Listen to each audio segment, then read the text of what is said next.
நம்ம மூளைய சாப்பிடக்கூடிய அமீபா ஒண்ணு கேரளா வரைக்கும் வந்துடுச்சுன்னா உங்களால நம்ப முடியுதா?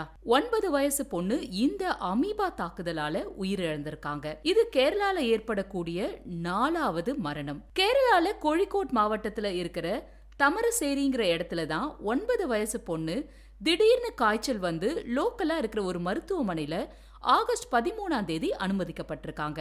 அவங்க கண்டிஷன் ரொம்பவுமே மோசமானதால உடனடியா கோழிக்கோடு அரசு மருத்துவக் கல்லூரியில இருக்கக்கூடிய மருத்துவமனைக்கு ஷிஃப்ட் பண்ணியிருக்காங்க.